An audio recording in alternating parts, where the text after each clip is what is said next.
முன்னாடி ஒரு சிறு செய்தி சொல்லணும். நான் சொல்ல வந்து நான் பெரிய நன்கொடையாளர் தான். அதே சமயத்தில் சிறு சிறு நன்கொடை யார் கேட்டாலும் இல்லைன்னு சொல்லாமல் கொடுப்பேன். நான் வந்து 1986 நடந்த ஒரு நிகழ்ச்சியை சொல்றேன். 86 வந்து நான் குண்டூர்ல ஒரு வியாபார வேலையை போயிருக்கேன். வியாபார வேலையை போயிருந்தப்ப அந்த நிலைக்கு வந்து 112 டிகிரி வெயில் நானும் என்னுடைய நண்பர் நாகேஸ்வரமாவும் ஒரு ஏசி பிஎன் காரில் போயிட்டு சிக்னல்ல கார் போயிட்டு போது நின்றுது. நின்று உடனே வந்து ஒரு பொய்க்கட்டு போட்டுட்டு ஒருத்தர் வந்து பணம் கேட்டான். பணம் கேட்டோடனே காரில் இருந்தவர் வந்து என்னுடைய நண்பர் வந்து 5 ரூபாய் எடுத்துட்டு போனான். இன்னைக்கு பார்த்தா ஒரு 100 ரூபா மதிப்பு இருக்கு. நான் ரொம்ப தெரிய மாட்டேன். உடனே நான் தெரிஞ்ச வந்து அவன் சீட் பண்றான், கொடுக்காத அப்படின்னா ஒரு முறைச்சு கையை தேய்ச்சிட்டு கொடுத்துட்டு நீ கொடுக்குற 5 ரூபாய்க்கு நிஜமா கையோட சொல்லுவாங்கம்மா.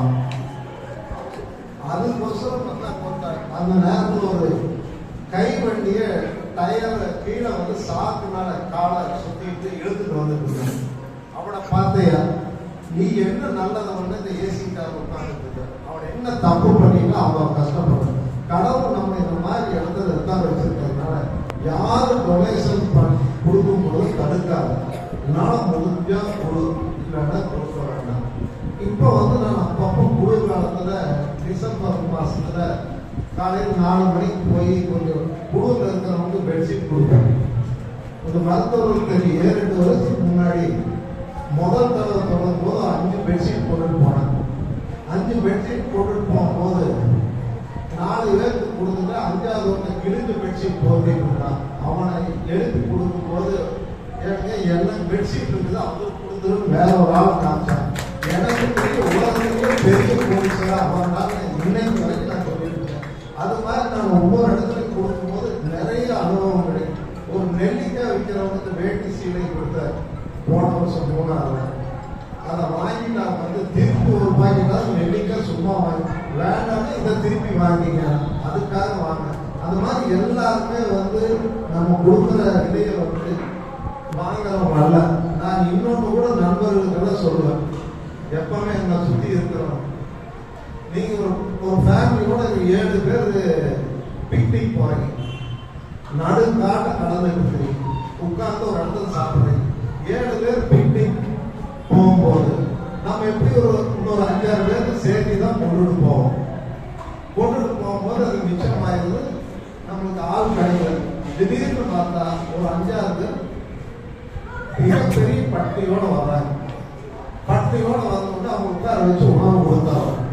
நான் அடுத்த நண்பர்கள்கிட்ட கேட்பேன், இதுல யாரு புண்ணியவான் அப்படின்னா 90% வந்து சாப்பாடு கொடுத்து நீங்க தான் அப்படிம்பாங்க. என்னை பொறுத்த வரைக்கும் அந்த 6 பேர் வரலன்னா அந்த உணவு என்ன பண்ணுவீங்க? கீழே கொட்டுவீங்க. கீழே கொட்டாம அவன் வாங்கினவங்க அவங்களுக்கு புண்ணியம் கொடுத்துருக்கான்னு நினைக்கிறேன். அதுதான் என்னோட உண்மையான நல்ல இது வந்து நான் வந்து தெரிஞ்சு சொல்றேன். உண்மையா வந்து கொடுத்ததுக்கு அப்புறம் தான் இந்த மனநிறைவு எப்படின்னு தெரியும். எந்த நிகழ்ச்சியில நான் ஒரு இடத்துலையும் எதே சொல்ற காரியம் பண்ணனா அதுக்கப்புறம் வந்து அவங்க முகத்தை பார்க்கறப்ப கிடைக்கிற மகிழ்ச்சி வந்து நம்ம செஞ்சதுனால வரவே வராது. அது மாதிரி தான் வந்து அதுக்காக நான் பெரிய டோனர் தயவு செஞ்சு தப்பா நினைக்கிறேன். கண்டிப்பா வந்து என்னால் முடிஞ்சு சிறு சிறு வந்து என் ஆபீஸ்ல ஸ்டாண்டிங் இன்ஸ்ட்ரக்ஷன் இருக்கு. யாரையும் பணம் வாங்கினா ஏதோ ஒன்று கொடுத்து அனுப்புறோம், வெறுமையோட அனுப்புறாரு. நிறைய பேர் தெருவில் பார்த்தோம். அவங்க பண்ணாத உழைப்பு நம்ம என்ன பண்ணிட்டோம். கடவுள் நம்ம வந்து நல்ல இடத்துல வச்சுருக்காங்க. இந்த சிறு தோல் கொடுக்கறதுனால நம்ம பாதிக்காதது கண்டிப்பா செய்யணும். அவ்வளவுதான். நம்மளால இது வேற ஒன்றும் எடுத்துட்டு நம்ம மற்ற பெரிய கொடைகளால கொடுத்துட்டே இருக்கணும். நம்மளால முடிஞ்சதை செய்யணும். நன்றி, வணக்கம். இந்த விழா அனைவருக்கு மிக மிக நன்றி. முக்கியமா இல்லைன்னா அடுத்தாப்புல நம்ம கூப்பிடலாம். ஐயா அப்படியே கேக்கு பெட்ட சொல்லுங்க. இல்லை பேசுறீங்களா? அப்புறம் எடுத்துக்கலாம். அவர் நம்ம பெட்ட சொல்லுங்க.